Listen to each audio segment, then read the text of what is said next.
Halo Besti, episode kali ini aku dan Elsa alias si Elisa Couple sedang berada di Dayeuhwangi, tepatnya di Kampung Cikapundung, Kecamatan Lemasuki, Kabupaten Majalengka.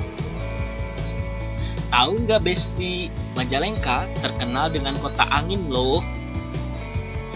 Alasan pertama, Majalengka disebut kota angin tentu saja karena pengaruh letak geografisnya yang berada di kaki Gunung Ciremai, sehingga hembusan anginnya begitu kencang. Alasan kedua, menurut penuturan Mang Naro, penggiat grup Majalengka Baheula atau Grumala, sebutan kota angin bagi Majalengka mungkin sekitar tahun 1980-an. Waktu itu sering terjadi angin besar yang membuat aneh para pendatang. Bahkan warga Majalengka pun menyebutnya angin berjenis kelamin laki-laki. Alasannya karena sering merusak bibir. Hahaha, ada-ada aja ya. Majalengka juga terkenal dengan industri rumahannya.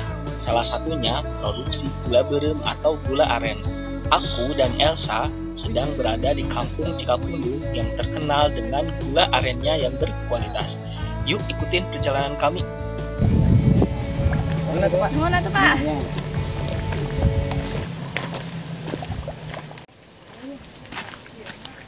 Di tengah perjalanan menuju rumah Ibu Rai yang selalu memproduksi gula aren, kami menemukan pohon ceri yang besar. Sambil istirahat, kami pun mengambil buahnya. Rasanya manis loh, tapi manisan kamu. Buah ceri atau buah yang dikenal dengan buah kersen ini banyak manfaatnya loh sob. Membantu mengatasi rasa nyeri, membantu menurunkan tekanan darah, meningkatkan sistem imunitas tubuh dan mencegah infeksi, menjaga kesehatan saluran pencernaan, dan membantu mengelola kadar gula darah. Wah, kecil-kecil tapi kaya manfaatnya ya.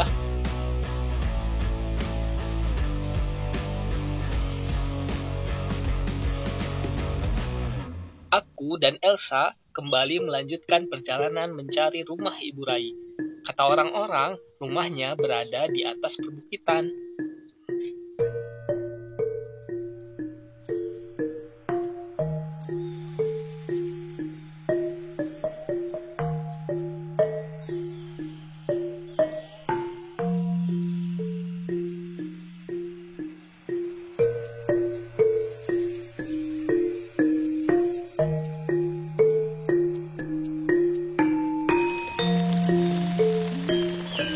Nah, kebetulan ada warga yang sedang nganggur.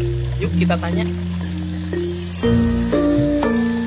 Kak, kami damel gula merah kali mana? Kali Tongo. Nun atuh Mak.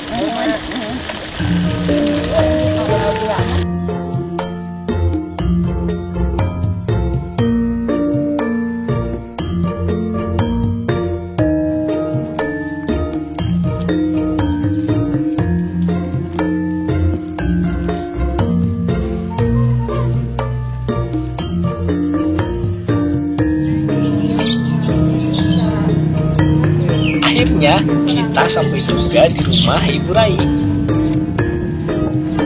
Kita langsung terpesona dengan pemandangannya.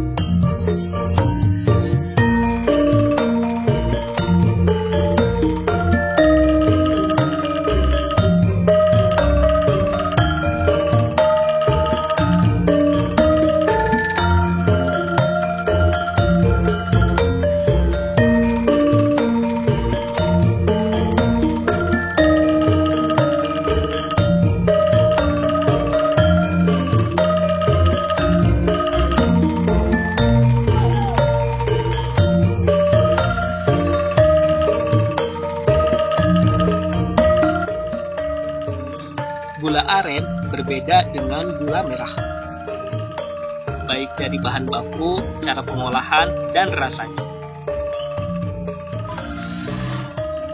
Gula aren terbuat dari air nira yang berasal dari pohon aren.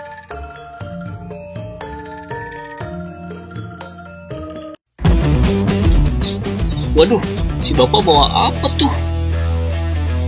Ampun, jangan tembak kita ya pak. Tenang sob, itu dalam bahasa Sunda namanya lodong. Lodong adalah tabung bambu besar yang dipotong di antara bukunya.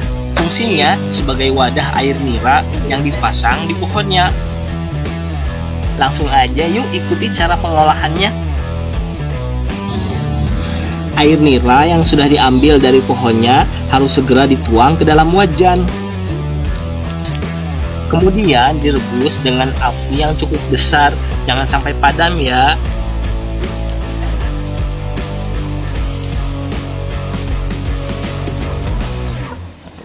Waduh, jangan main api bu, nanti kebakaran.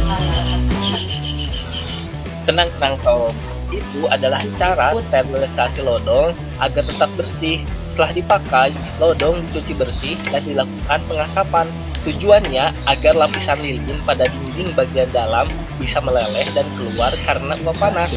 Asap juga sekalian menumpas makhluk meleleh hidup seperti bakteri, ragi, dan benih cacing. Wah, steril banget ya. Setelah air nira dipanaskan, jangan lupa diaduk-aduk ya, agar gula yang dihasilkan berkualitas. Ayo Elsa, aduk yang rata ya, aduk terus.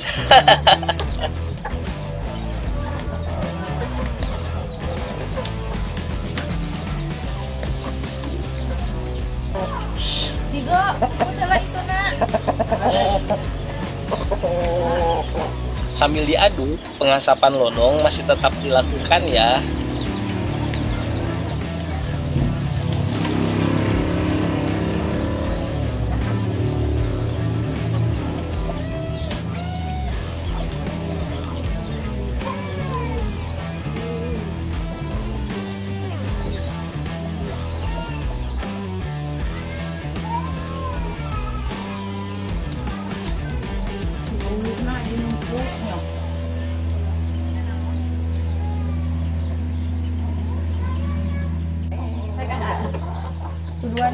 Sambil menunggu nira mengental seperti karamel, kita juga dikasih nira segar loh.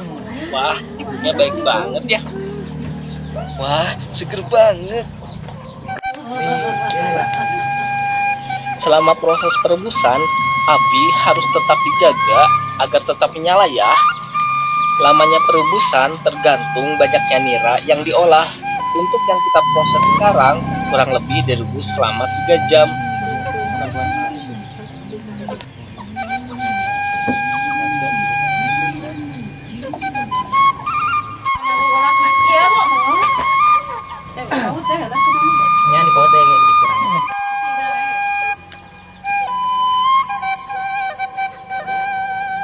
Terlihat penampakan rebusan air niranya sudah berbeda ya guys.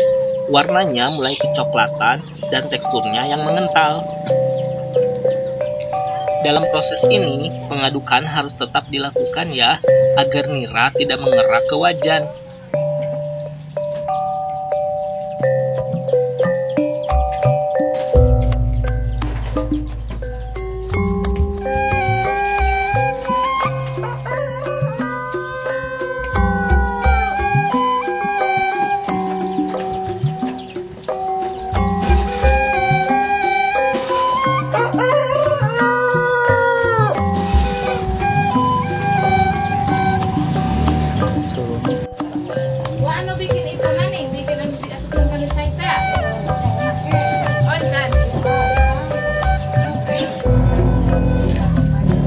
Sambil menunggu gula siap cetak, kita siapkan dulu alat cetaknya ya guys. Kita bersihkan dan kita rapikan dulu. Karena proses pembekuan gula nira ini tergolong cepat guys. Hanya dalam hitungan menit, gula sudah beku dan menjadi padat. Jadi harus dipersiapkan dengan baik. Kalau tidak, bentuk gulanya tidak sesuai dengan harapan guys. Seperti harapan kepadamu.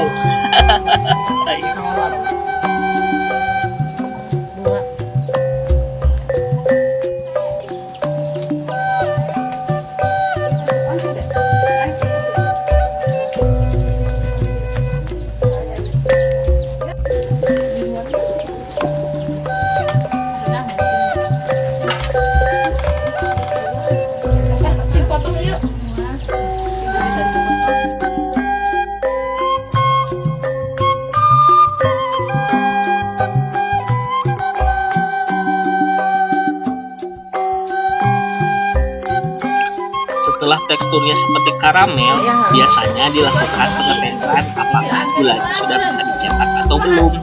Pengetesan dilakukan dengan cara mengambil sedikit air nira yang sudah seperti karamel, kemudian dicelupkan ke dalam air. Kalau niranya berubah menjadi kenyal dan tidak lengket, tandanya sudah tua prosesnya guys, dan sudah bisa dilakukan pencetakan. Proses pengetesan ini istilahnya ngaduga guys. Gula hasil dugaannya ini enak guys, seperti gulali.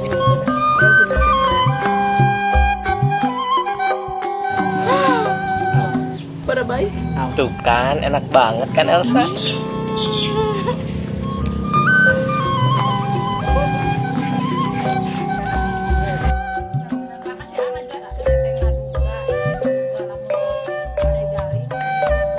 Aku juga mau lagi Bu, ini lagi ya.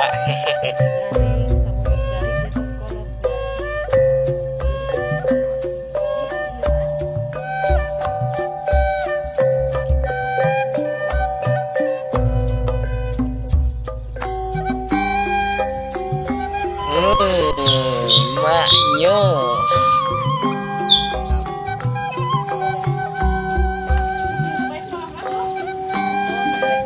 Gulanya udah siap dicetak guys. Kita aduk-aduk lagi supaya gulanya cepat mengental sempurna. Saatnya kita angkat wajan dari tungku. Jangan lupa pakai cecempal ya guys, biar gak panas. Ngomong-ngomong, cecempal bahasa Indonesianya apa ya? Yang tahu komen di bawah ya.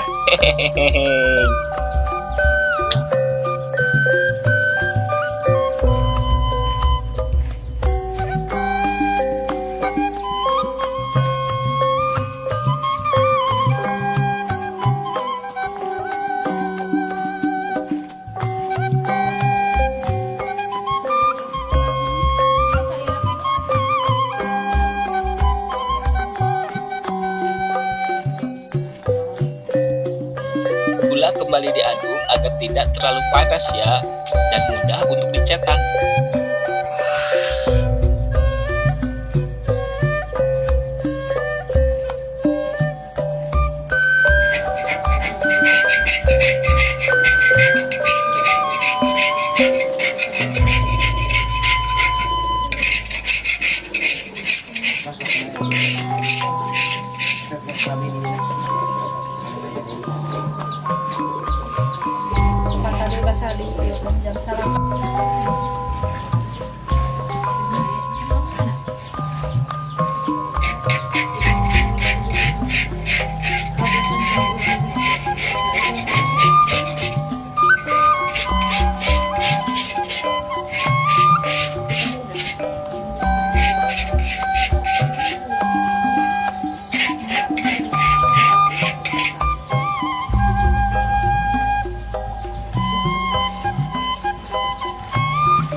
Kita buat dulu ukuran yang besar ya guys, kurang lebih ukuran setengah kiloan.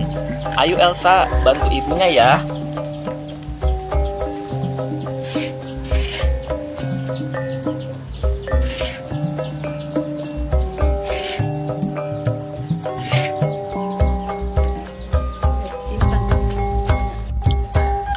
Setelah gula dimasukkan ke dalam cetakan, kita simpan di tempat yang kering dan terbuka.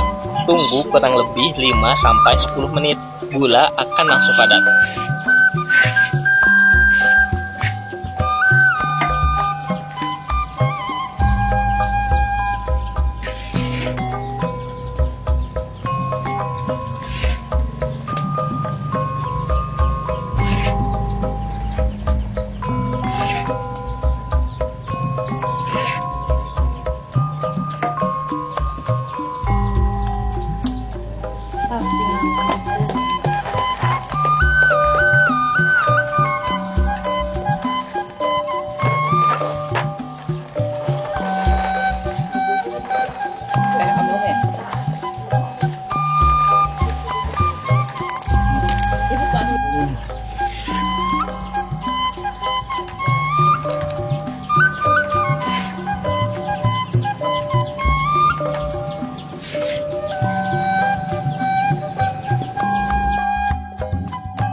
Tangan ibunya sudah terampil ya guys mencetak gula-gulanya.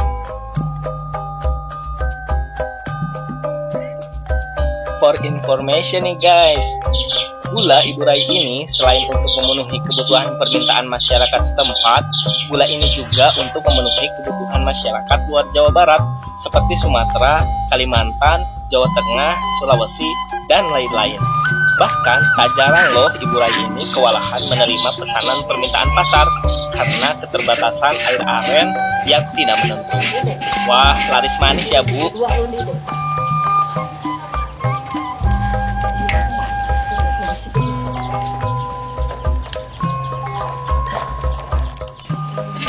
Kali ini aku diberi kesempatan oleh Ibu Rai untuk mencoba mencetaknya. Ternyata gak gampang loh guys. Kita dikejar dengan tekstur gula yang cepat memadat. Memang perlu keterampilan khusus ya guys. Gak bisa sembarang orang. Lihat aja tuh hasilnya. Beda kan sama cetakan Ibu Rai. Hehehe.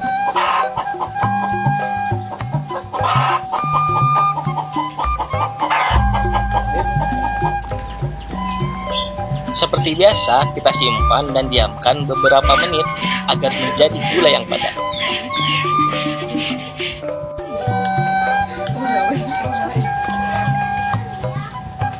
Tuh kan, cepet kan? Gula sudah bisa dicopot dari cetakannya.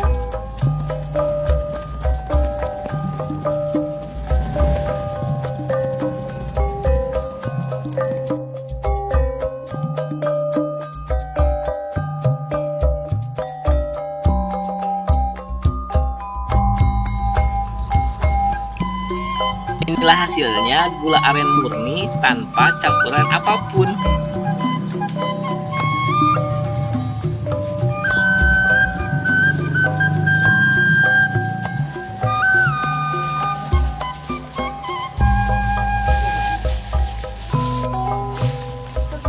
Proses pembuatan gula aren telah selesai guys. Terima kasih ya telah mengikuti perjalanan kami. Semoga bermanfaat ya.